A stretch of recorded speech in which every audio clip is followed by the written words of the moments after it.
You're listening to a Bored to Death Herocast, talking superhero anime and other hero fare in easily digestible chunks.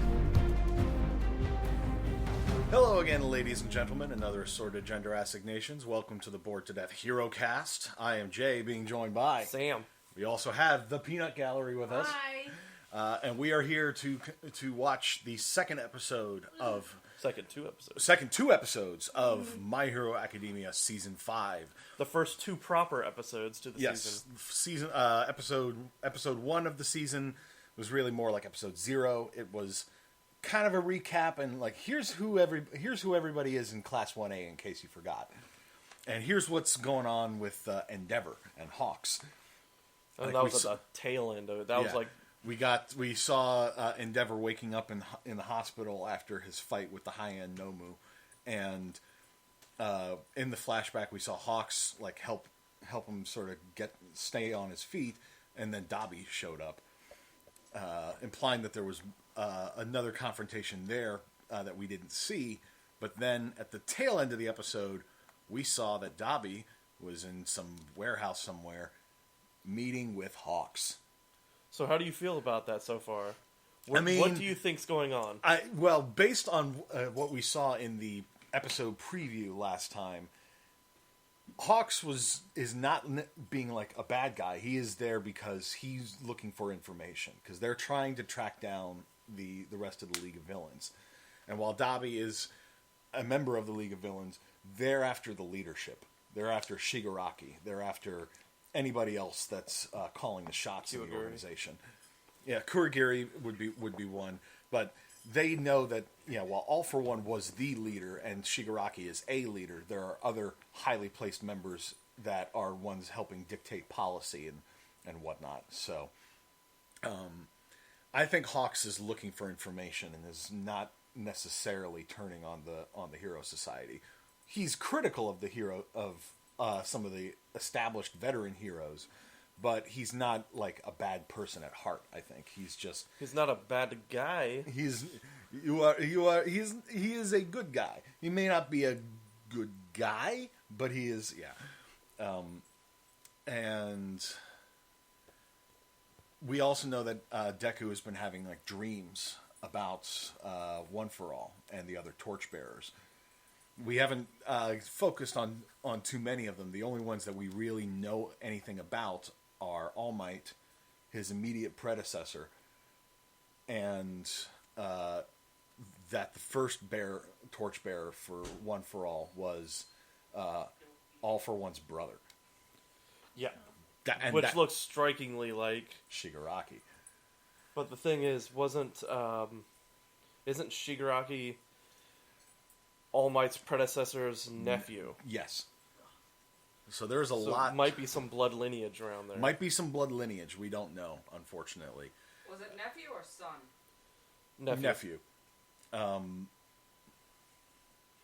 Yeah, so there's definitely some things going on. And within Class 1A, Bakugo and Shoto are still doing remedial classes to get their provisional hero licenses.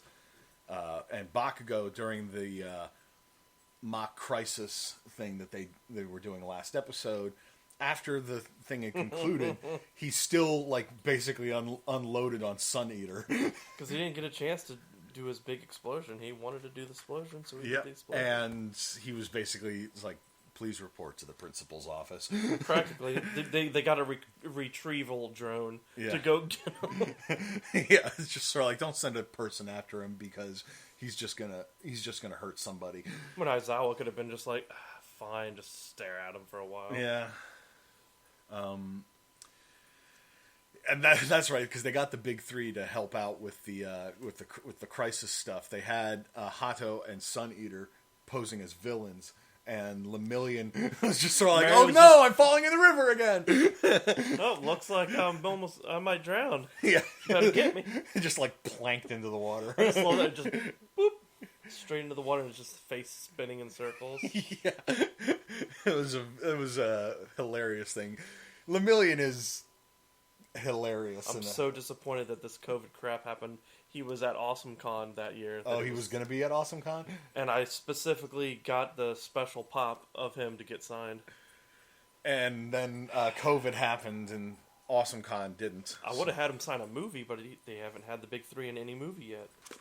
Well, I know there's probably other movies that have been released in Japan. I don't know, but I'm guessing. Nope. Oh, we get them the same time. Nice. Well, I'm sure they're working on a third movie.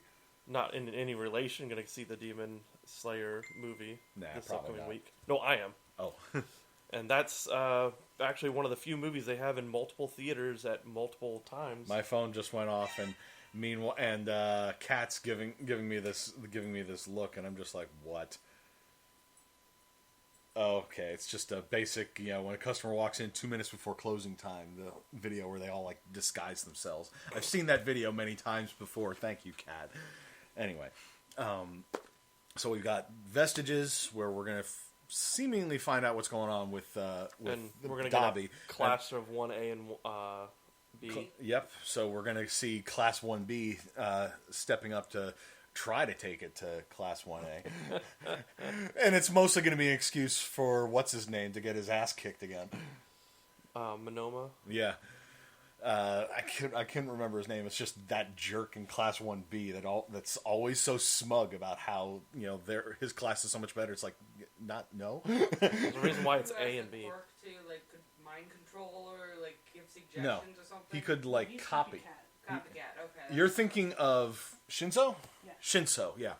Shinso is the one with the brainwashing. He's from C. He's in Class 1C, which is General Studies. Yes. I think A and B are Hero Studies. A and B are the Hero course. C is the General Studies, sort of pseudo support, but not quite. And then there's actually support class, which is literally making the stuff. That's where Hatsume. Yep, Mei Hatsume is working, and she needs more screen time. I'm sure she'll probably show up again. There's a couple of other C class students that we don't get to see too often. Yeah, and that's because the Class 1C folks, it's just sort of like, you guys are good, but you weren't. It's just like there are a limited number of seats in Classes 1A and B.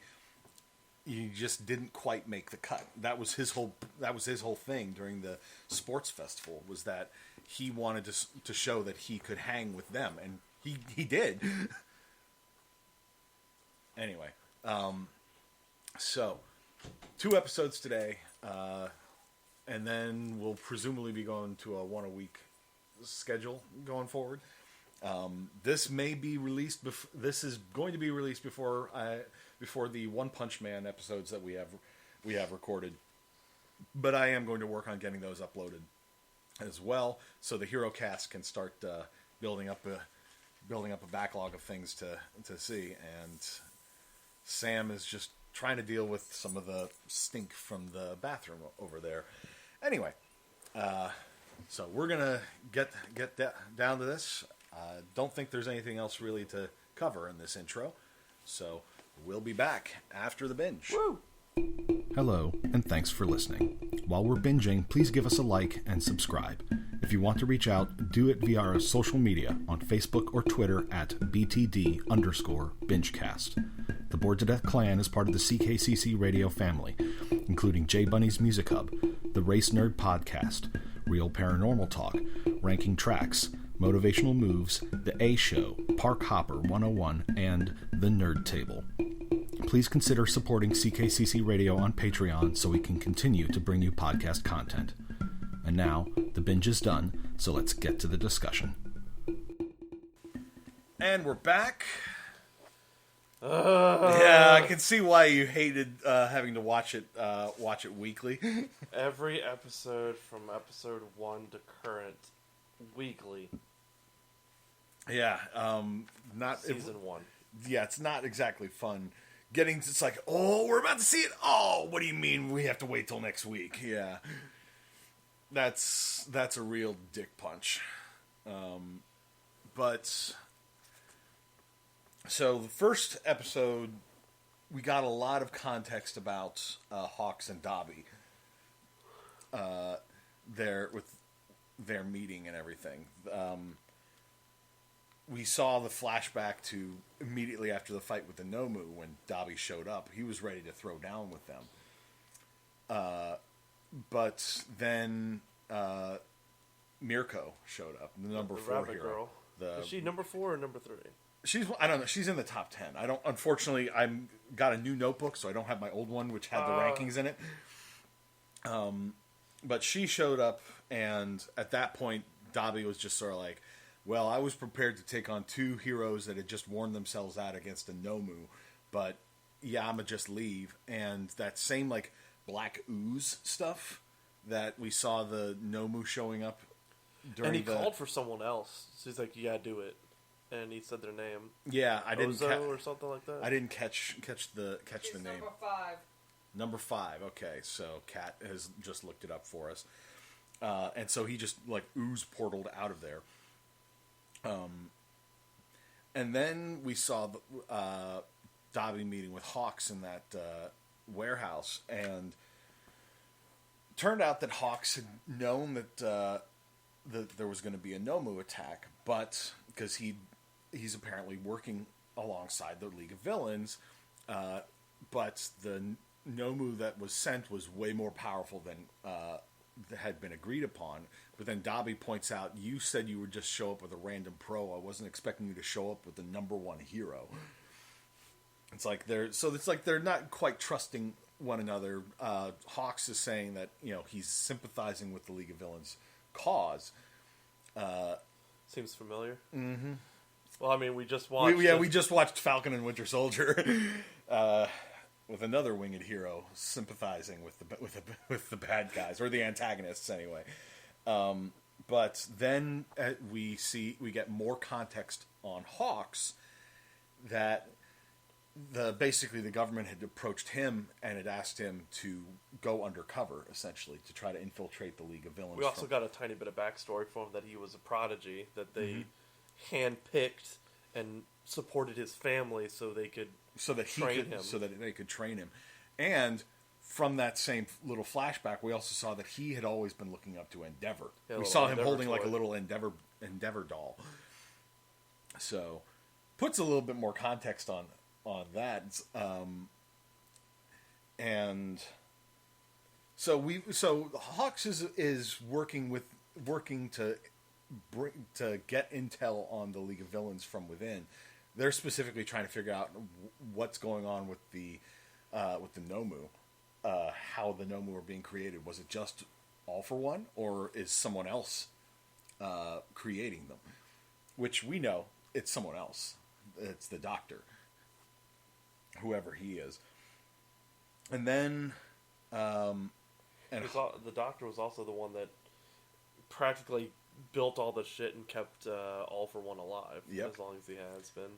So it's some sort of technical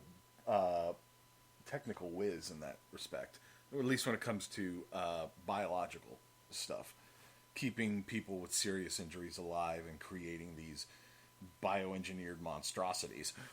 I think that has a lot to do with All for One being able to transfer multiple quirks. I'm sure that has something to do with it, because he gave away the stockpile to his brother. Yeah, but I'm guessing the stockpile. But if you remember, and this was something that came up later in this episode, because we'll go ahead and roll forward to that part. Deku had a dream sequence where he saw the One for All torchbearers, the previous wielders of One for All.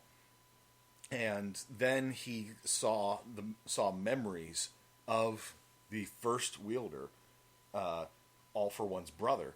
But we're seeing all this stuff before he got the stockpiling quirk, and he was had a very strong sense of justice. He was disagreeing with everything that All for One was trying to do. Especially with how he's trying to do it. Mm-hmm. And All for One is still being the slick talker that he is, saying all the right things to paint himself like he's not really that bad of a guy. This guy's got deformities that everyone looks at him as a monster because of it. And this guy has no power. And he's getting beat up by metas. Getting beat up by metas. So he uses, and he's like using his quirk to solve both people's problems. But take the one and give it to the other. Well, it wasn't so much that. It was so much as like he took the quirk from the guy who'd been deformed, and then gave the guy that had no power a power. But at the end of that whole memory sequence, All for One says, "I found a quirk that even you, with your weakened constitution, can use." Would be useful to me. Which is, of course, all that All for One really cares about. He'll say otherwise, but really, he only helps people if they will be of use to him. Oh, well, he helps people so he can then be like, "I've done this for you, now you will help me." Yeah, but regardless, it wasn't so much that he had this stockpiling quirk, and then gave it to him, so much as that he came across someone who had it, and then was like, "Okay, I'm going to now give this to pass this on to my brother." But going back to Hawks and Endeavor, after Endeavor gets out of the hospital, he's still got this gnarly scar over his eye now, but his eye is still working and everything. Did you notice there's been a lot of memes about him in that outfit? And what? Endeavor? Yes. No. The Rock? Back in the day, where he had the sweater, the fanny pack. You mean with the fanny pack and the fanny pack look? I hadn't seen any of those memes. Put the fanny pack on him. That was the funniest. I'm sure somebody's probably drawn him in the Rock's pose from that yes. picture. Good. There was, absolutely. Good. I'm gonna have to look for that later. But Endeavor did notice the coincidence in the Nomu showing up and attacking them right as they were talking about the Nomu. So he's clearly suspicious about it, and Hawks just points out it's just sort of like it's probably a case of they saw the top two heroes and decided to take a swing.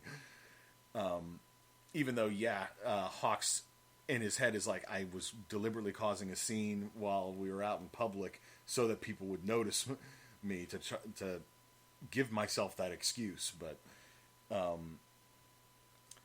Endeavor goes back home where he meets with his three children.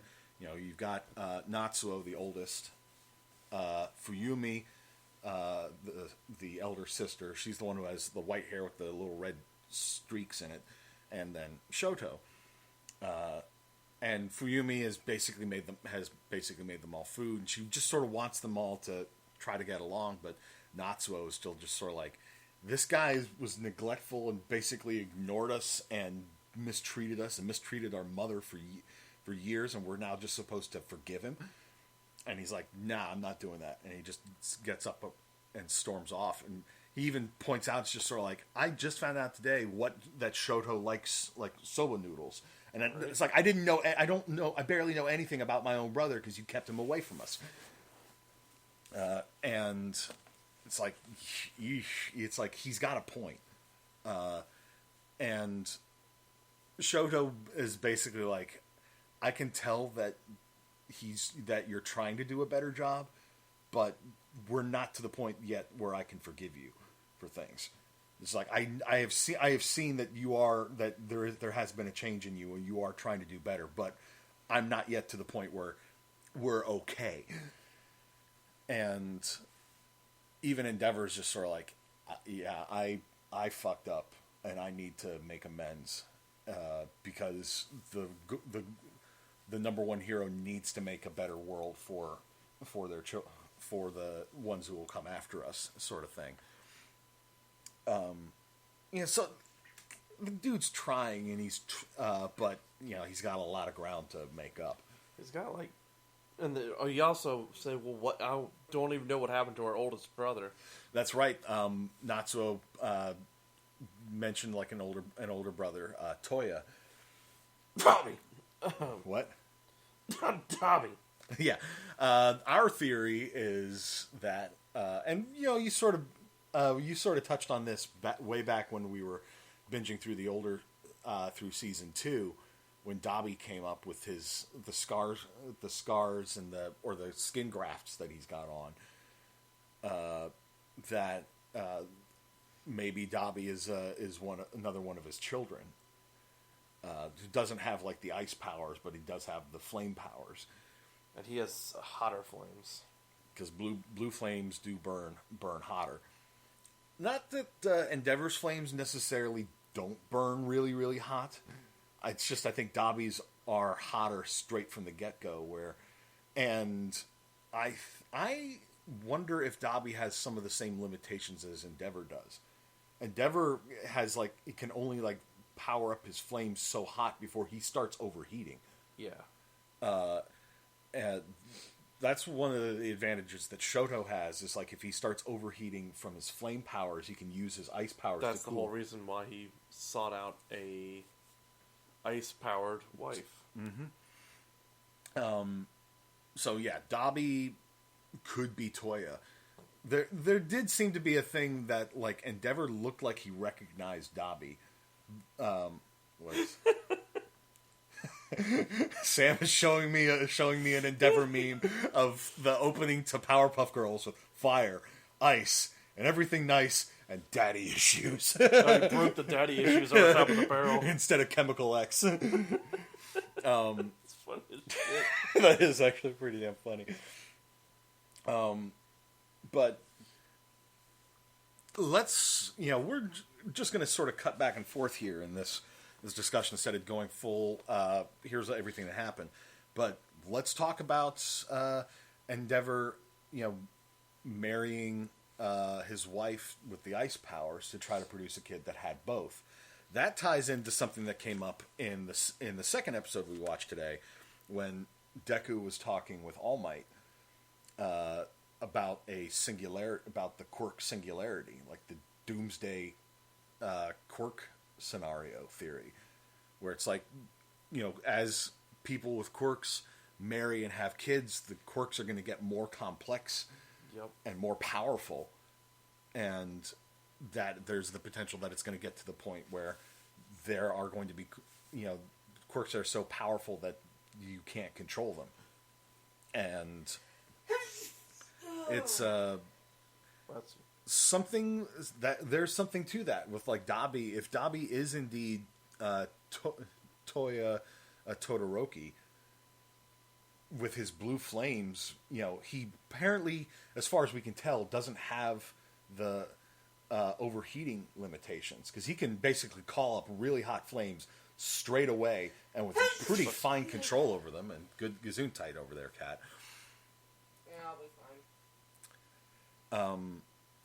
And doesn't, as far as we know, he doesn't have the problem of overheating himself like Endeavor does. And I have a theory about that. Oh, Kat has a theory. So, assuming that he has the same mother as Shoto, what if Dabi got his mom's affinity for the cold? What, Toya did? Dabi? Yeah. So basically, if he burns it to a point, whether it's burns it for too long or too close to him, his skin starts to disintegrate. And that's why he has the grafts? Mm-hmm. Possibly. And if you notice I think it was at the end of the first episode we watched, I believe, he was bleeding. That was that was early in the episode, actually. It was like, oh, it was early? yeah, but there was a moment when he, and he's just sort of it was, I think, after the warehouse meeting with Hawks. He's sort of standing outside, and we see some blood dripping out from under one of the grafts on his face, and he just reaches up and wipes it away. But that was the first time I was like, okay, so those. Driving him insane. I mean, he's already clearly insane. No, this is more insane. No, what he was saying is that it's like, do you ever think about the families of the people that you kill? And he says, every day. It just drives me insane. Yeah, it's, and that sort of... all the time. We're clearly going to be getting a lot more development on Dabi this season, given we've gotten some focus on him right there. And with Endeavor stepping forward and getting more development as well with the rest of his family, we might find out what's going on with Dabi this season. Then again, we might not. I don't know. But at the end of Deku's like whole dream sequence, the memories sort of stop at the point when All for One is giving his brother the stockpiling quirk. And this is something we brought up while we were watching. His brother did initially have a quirk. It was just one that never had a chance to manifest because his quirk allowed him to pass his powers on to someone else. But he had nothing to pass on until he got this stockpiling quirk. And then now he has like essentially half of what All for One has. All for One can take and give however he wants. Whereas his brother only had the ability to give. And, once he had this stockpiling quirk, he could then pass it on to someone else. And that's what started One for All, growing into the powerhouse it now is. But after, that memory where he received the quirk, Deku then is addressed by the brother directly. And basically it's like, I'm sorry I couldn't show you more, but you're barely using 20% of the power. And he said, you're so far beyond the singularity point, which is why Deku brought it up in the next episode, to All Might. But he basically, tells Deku, don't be afraid, you are not alone. Oh, and we got to do. I think Sam finally found it. Holy shit! Sam finally found the found the. I need to send that to you so you can post that into the video. Yes. He found it. Yeah.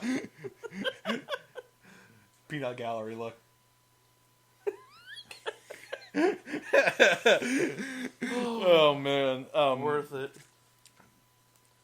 But when Deku then in the next episode was talking to All Might about the dreams, he's like, you saw the vestiges, and All Might basically admitted that that the vestiges sort of exist within One for All of the previous wielders, and but unfortunately couldn't really explain too much more about it.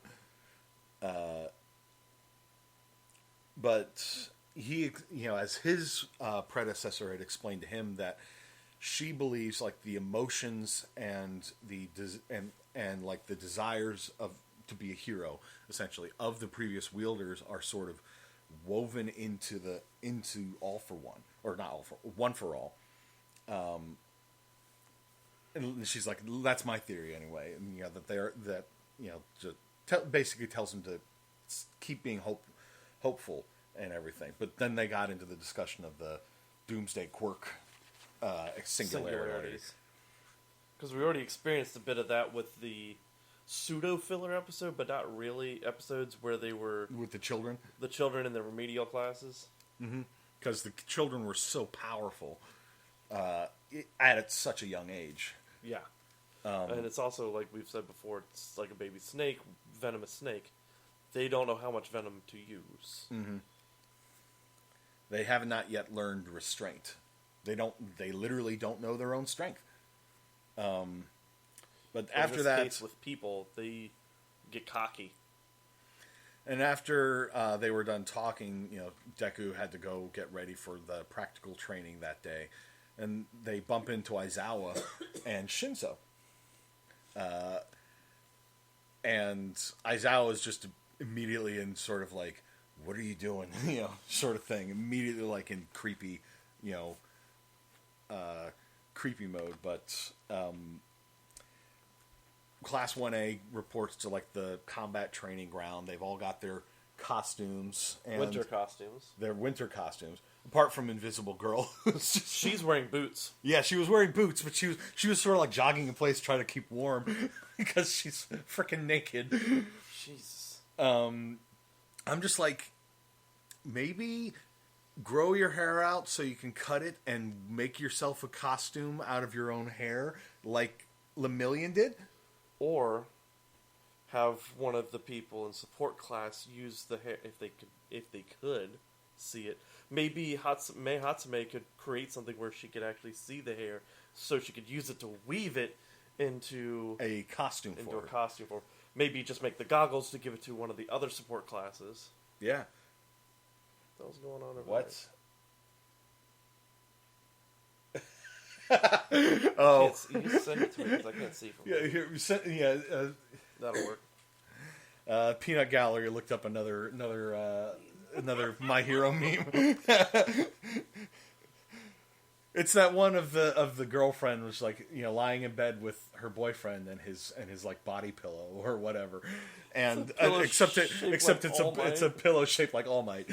Anyway, and they're all basically talking about how their costumes have sort of changed and evolved as they've been developing their quirks and everything. Except for Ingenium's. Yeah, he's still basically got the same Suit of one. armor.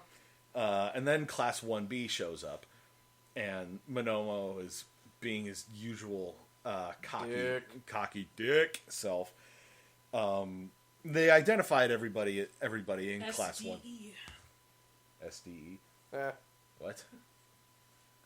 I missed something? What? Don't that's saying it. don't worry about it. Okay. We'll say it It's all afterwards. And Monomo basically points out that Class 1B's play actually got two more votes in the opinion survey in school than Class 1A's concert did. It was However, it wouldn't put me past. Honestly, I feel like he would be one of those people that would Stack bribe it. people or stack it. Possibly. their thing was just random mishmash of a But bunch here- of but- Western culture. Yeah, but here's the thing: 2 votes. It's not like they blew Class 1A out of the water. It's like you guys barely Everybody won. who left seeing their play was confused as shit. And it's very possible that that those 2 votes were just from those 2 students we saw that were trash talking, or just sort of Well, they just came sort of back. there's and Class 1. apologized. Yeah, They some came of them, back some and of them did, apologized but and said, but ranked it. some of them did, but that there are probably more students like them in the school that are just sort of like, oh god, here's Class 1A again. What did they fuck up this time? Yeah, basically. Here comes Class 1A. They think they're so big. Oh, they took out Nomus and fought all for one. They're the ones getting all the attention. Why are Actually, they getting all the didn't fight- attention? They themselves didn't fight no moves. And also, it's the case of Class 1A keeps getting attacked, which is why we now have to live on campus instead of at home with our families. Yeah. There's. I'm sure a lot of them would be like, "Yay! I don't have to worry about my brother or sister or my parents getting on my back about cleaning my room. It's my own room." Yeah. It's called grown-up children. Mm-hmm. But at any rate, Monomo's being his usual stupid jerk-face self. And then the teachers basically explain there's going to be we have a guest today, and that's when Shinso walks up, and they explain that Shinso wants to move up to the hero track, and so this is his opportunity to show that he can hang with them Because he wants to move up from general studies general studies to hero course. Yep, and he's got and you pointed it out while we were watching the intros that he's got that he has this new gear that he wears, and we saw him using it later. It's like a mask that he wears over his mouth.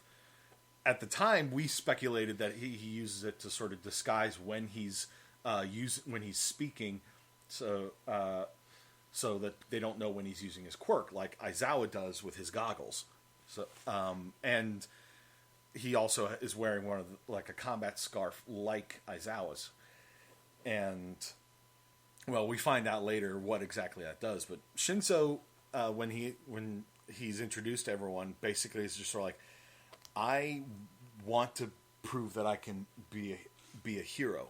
I'm not here to make friends. And I'm not here to make friends about it. I have a lot of catching up to do. I will step all over you and fuck you guys over. Not really. He's there to win. He's there to win. He's not necessarily there to put down everybody, but he's I have to prove myself, and if I have to do that by stepping on you, sorry, but not sorry. He's not going to make his team fail. Right. And they basically explains Because people are always like, oh, that's going to be such a great quirk. You control anyone. That's so cool. just don't make us It's your kinda slaves. He's like, I'm yeah. not gonna be Everybody's- like that, and so he's making probably It's like, I realize I've got a quirk that would allow me to be a really bad person, but I'm not a bad person. He could easily become a villain. Yes. But he has that drive to be a hero. So it's like, I want to prove that this quirk, that my quirk does not...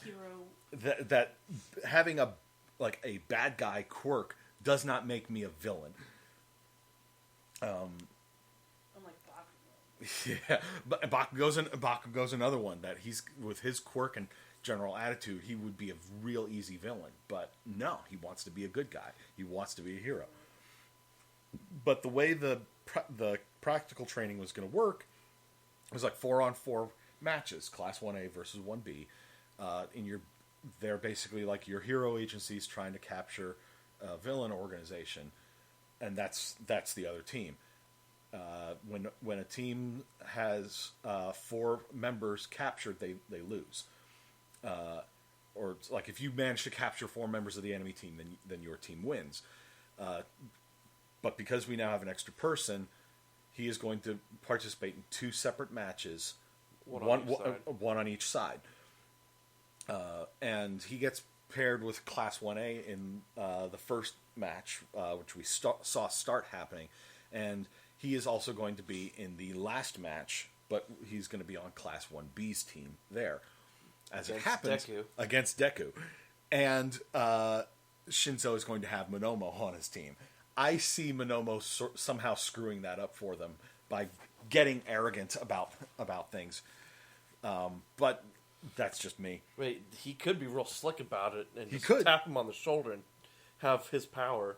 And he talks a lot anyway. This is true. But What if he does it on, uses it on someone accidentally? But so the team that that Shinso's paired with in the first round has Red Riot. I keep forgetting his name, the Sparky guy. Oh, Can't stop twinkling. No, not him. Kaminari? Kaminari, that's right. Oh. And Anna Voice and Froppy. And they're paired up against... I didn't catch who the 4th member of their team was, but there's the Vine Girl. And I call him Sasquatch, but I guess Beast Mode would be a better name for him, because that's essentially what his quirk is. And Q-Boy. And the Air Prison guy. That's right. He used to be able to he can solidify air. So he developed his quirk to be able to make an air prison. Yeah. But so... and those two get the drop, and it's Beast Mode and Air Cube guy that they get the drop on Class 1A's team. They used the Vine Girl as a decoy because they knew that Anna Voice was going to use his quirk to get to scout with animals, and then just sort of followed the animals back. And when this happened, then Shinso pulls his mask up over his face, and as the two are taunting and yelling, we see him just reach up and adjust something on his mask, which shifts and moves a little bit. And then we, as the Air Cube guy is yelling, suddenly Beast Mode responds and then suddenly stops. He's like, "Did you get brainwashed? What?" And that's when when they realize that Shinso has a voice modulator in his mask, and he can now use that to imitate people's voices. And you and me, Sam, looked at each other and that his quirk suddenly became a lot more powerful. A lot more viable. Yeah. For damn sure. Especially if someone doesn't know he can do it. Exactly. And that's going to definitely come into play with Monomo later.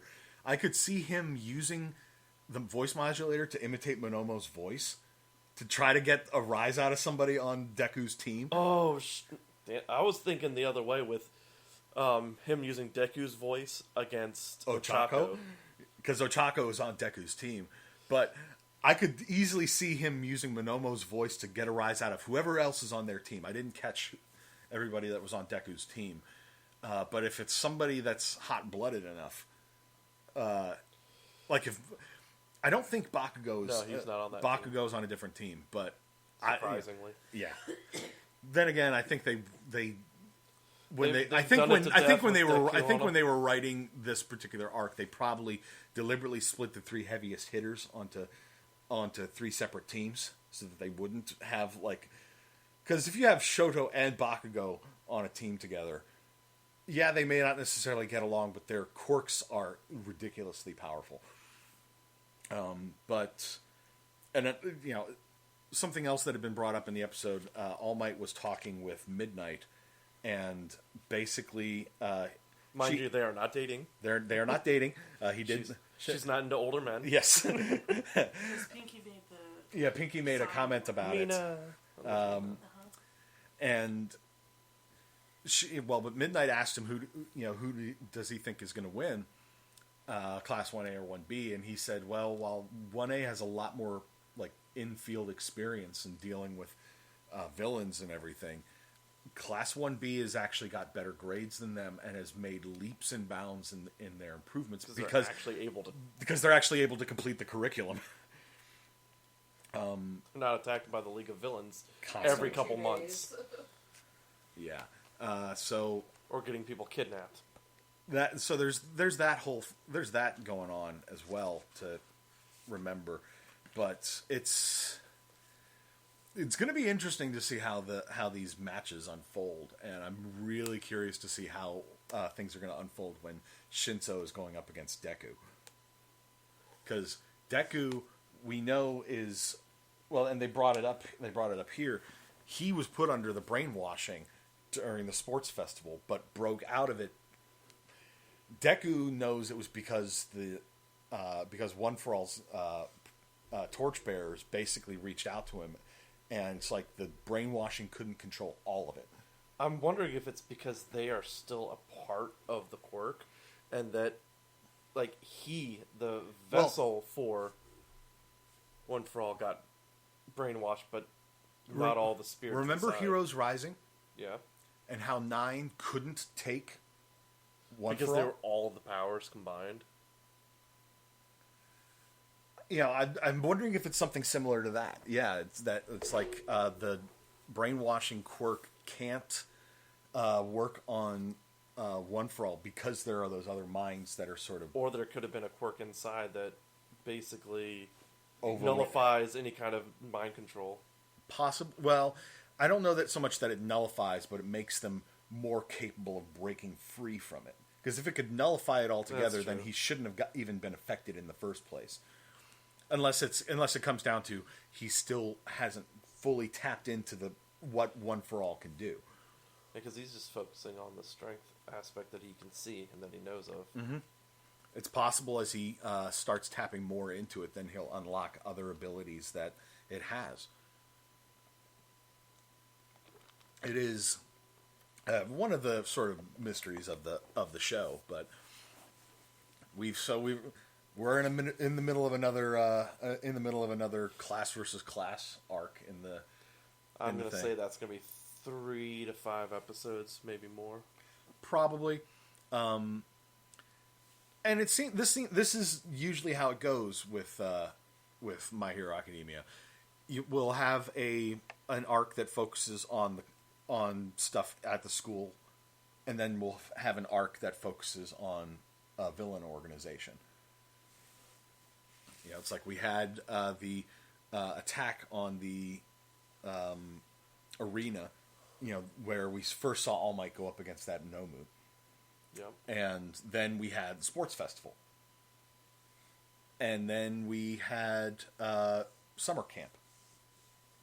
And then they come back, they're focusing a little bit more.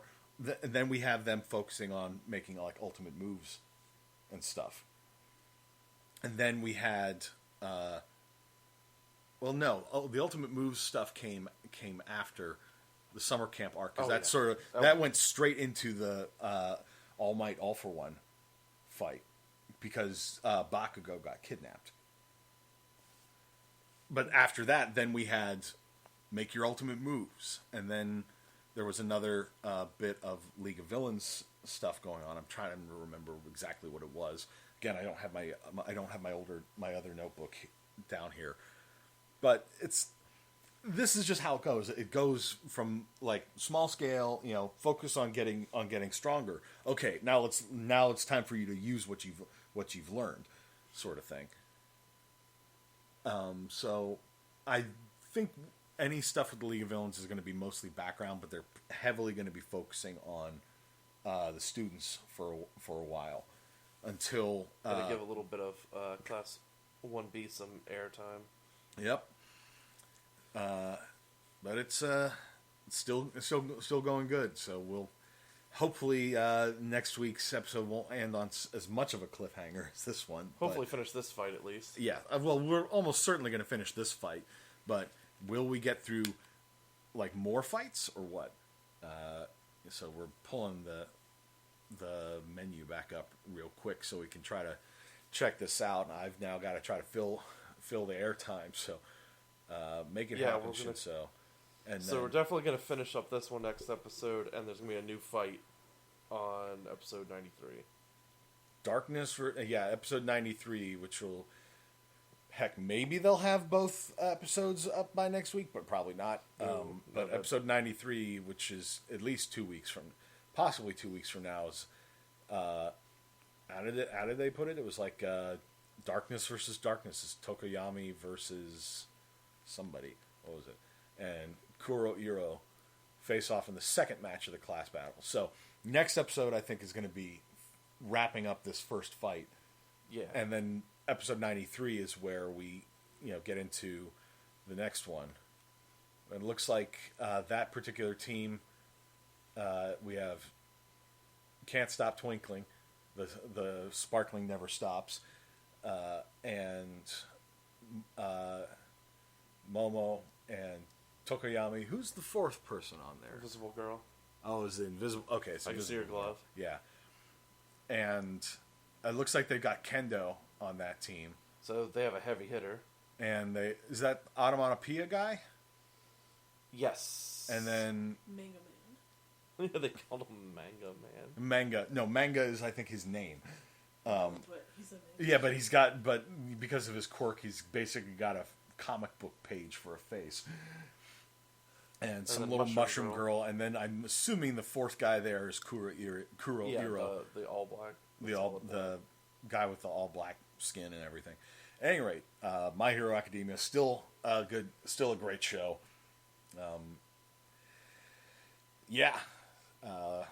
So I think we're about done for this week. Yep.